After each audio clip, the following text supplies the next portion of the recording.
Bonjour les amis, aujourd'hui je vais vous parler de l'intérêt des City Pass pour visiter les villes d'Europe. Les City Pass, ce sont des billets forfaitaires qui vous permettent, avec un seul et unique billet, de visiter parfois plusieurs musées gratuitement, d'avoir des réductions dans d'autres musées et parfois aussi d'avoir les transports gratuits ou des réductions. Ces City Pass existent dans la plupart des capitales d'Europe. Je vais commencer par vous parler des City Pass qui existent à Rome, c'est-à-dire le Roma Pass et l'Omnia Card. Ces deux passes permettent de visiter les sites principaux de la ville de Rome. Le second permet lui aussi de visiter ces sites-là, plus le Vatican.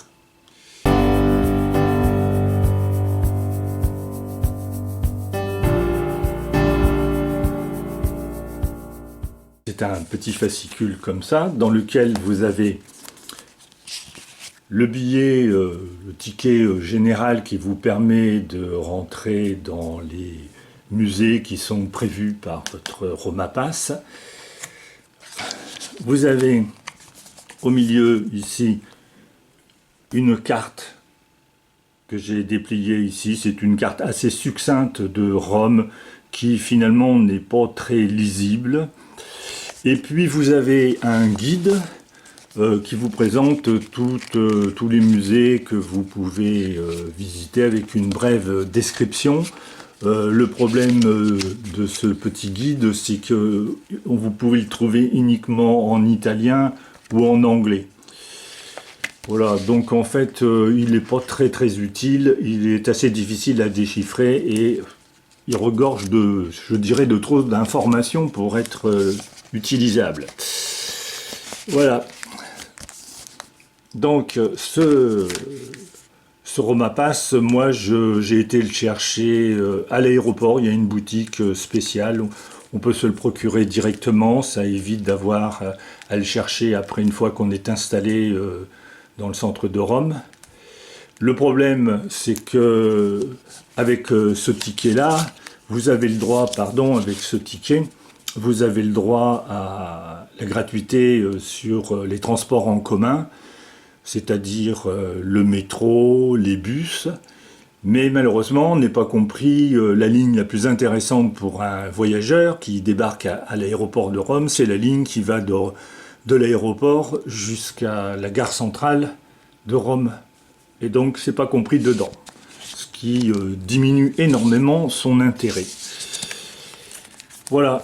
Maintenant, je vais passer en revue les conditions de ce ticket et pour finir, je vous expliquerai si vraiment c'est intéressant ou pas de prendre le Roma Pass ou alors l'Omnium Pass qui est le même genre de fascicule et qui vous permet de visiter le musée du Vatican. Voilà, c'est parti. That's my best friend.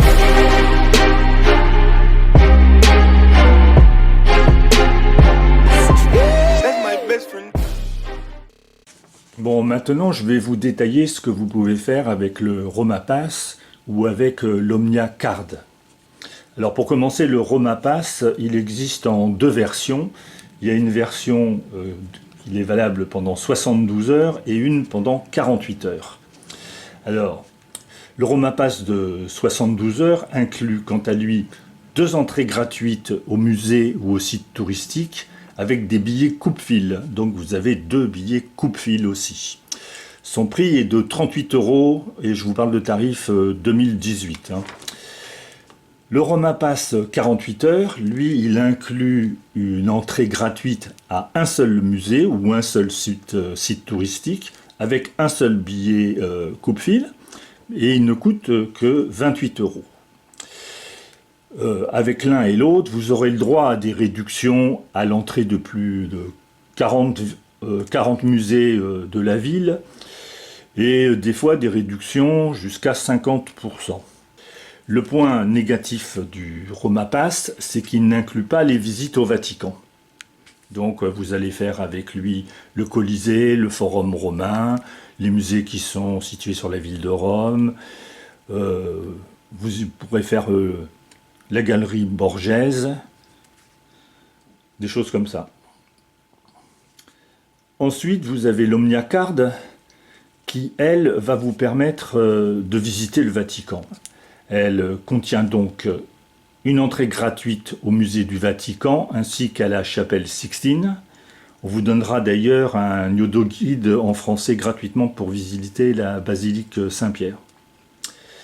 Il y a 2 entrées gratuites dans 2 des 5 principales attractions de Rome, c'est-à-dire avec ce billet Omnia Card, vous pourrez faire aussi le Colisée, le Forum romain et le Mont Palatin, ou alors les musées capitolins, ou alors la galerie Borghese, ou le musée national du château Saint-Ange.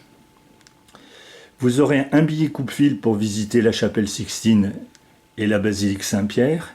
Vous n'aurez ainsi pas besoin d'attendre car des fois il y a plus de 2 heures pour visiter ces 2 lieux-là. En plus de ça, comme pour le Roma Pass, vous aurez toujours les transports gratuits dans toute la ville de Rome sur le réseau ATTAC, c'est-à-dire les métros, les bus et les trams.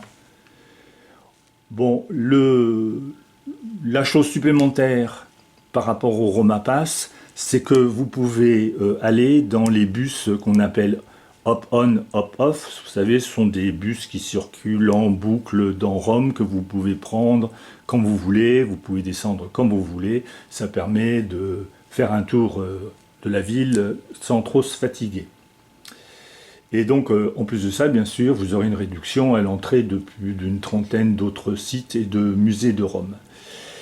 Le prix de l'Omnia Card est de 113 €. Je vous parle d'un tarif 2018. Voilà pour les conditions de ces billets forfaitaires. Maintenant, je vais vous donner mon avis sur ces passes. Tout d'abord, il faut savoir que ces 2 passes, les prix qu'on vous demande pour les obtenir, sont équivalents au prix des entrées des musées pris séparément. C'est-à-dire qu'il n'y a pas de réduction particulière. Et que ça soit en 2 ou 3 jours, il est difficile de faire plus que prévu comme base de ces tickets. Il faut savoir que beaucoup d'entrées sont gratuites en fait à Rome. La galerie Borghese, le musée peut-être le plus important, il faut savoir que en fait, avoir un billet coupe-fil ou pas ne change rien, car il faut réserver par téléphone l'heure à laquelle on va venir visiter. Les transports depuis l'aéroport ne sont pas compris, alors c'est eux qui sont très intéressants. Et Rome est une ville qui se visite à pied. Le métro est bondé en fin d'après-midi et on ne monte pas dedans facilement. On ne sait pas trop où vont les lignes de bus. Je les ai prises moi-même un peu au pif. Et la carte fournie est peu compréhensible pour quelqu'un qui n'est pas romain. Et en plus, elle ne mentionne pas les lignes de bus. Un autre leurre concernant ces billets forfaitaires, c'est que on vous dit que vous pouvez, grâce à ces billets, visiter environ 40 voire 50 musées gratuitement ou avec une réduction allant jusqu'à 50%. Et donc, quand on ne connaît pas la ville, de loin on se dit « Ah ben c'est extraordinaire, je vais dans la journée, je vais aller visiter le Colisée, après je vais aller voir le Palatin, le Forum romain par exemple, et puis je vais aller visiter 1 ou 2 églises ou cathédrales qui sont à peu près dans le quartier, et voir même un petit musée dans un coin de la ville, et je vais rentabiliser mon billet grâce à ces multiples visites. » Mais en fait, on dit ça quand on est loin de la ville et qu'on ne connaît pas la ville. Lorsqu'on est en ville, on s'aperçoit que les visites sont très longues. Lorsqu'on veut visiter le Colisée, par exemple, ça prend quand même pas mal de temps. Le Forum romain prend encore plus de temps. Il s'agit quand même d'une très longue promenade à pied à faire dans un espace qui fait plusieurs hectares. Donc, en fait, ce qui se passe, c'est lorsque vous avez visité 2 sites, comme par exemple ces 2 derniers dont je viens de parler, d'abord vous en avez plein les bottes, et vous n'allez pas visiter grand-chose d'autre, à moins que ce soit sur votre chemin.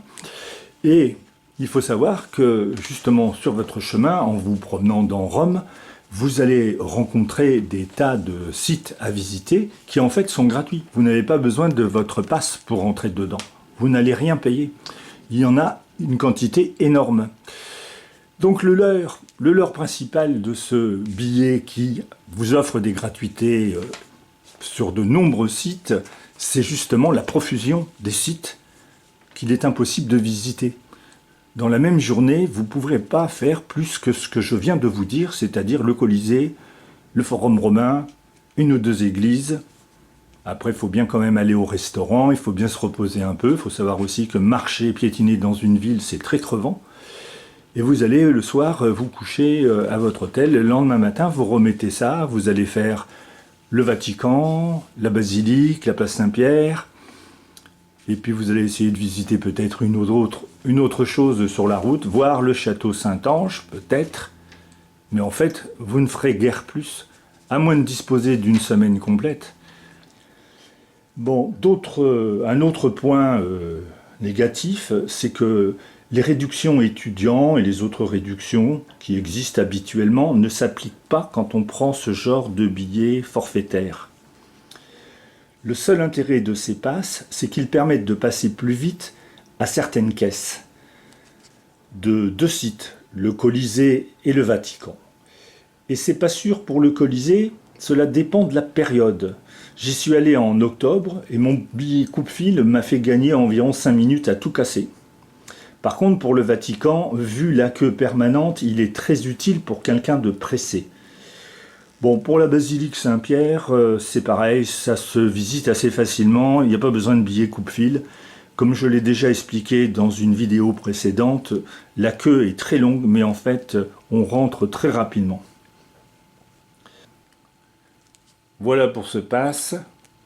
Le Roma Pass et l'Omniocard, bon, c'est deux trucs qui paraissent très intéressants, mais avant de les acheter, je vous conseille de bien étudier, suivant votre situation, si vous avez des enfants qui sont étudiants, ou si vous disposez de réductions particulières habituellement dans les musées. Le calcul vaut le coup d'être fait parce que vous allez vous apercevoir que c'est pas rentable. Voilà, la prochaine fois, je vous parlerai d'un autre City Pass, je vais choisir une autre ville d'Europe et je vous ferai à peu près le même topo. À bientôt.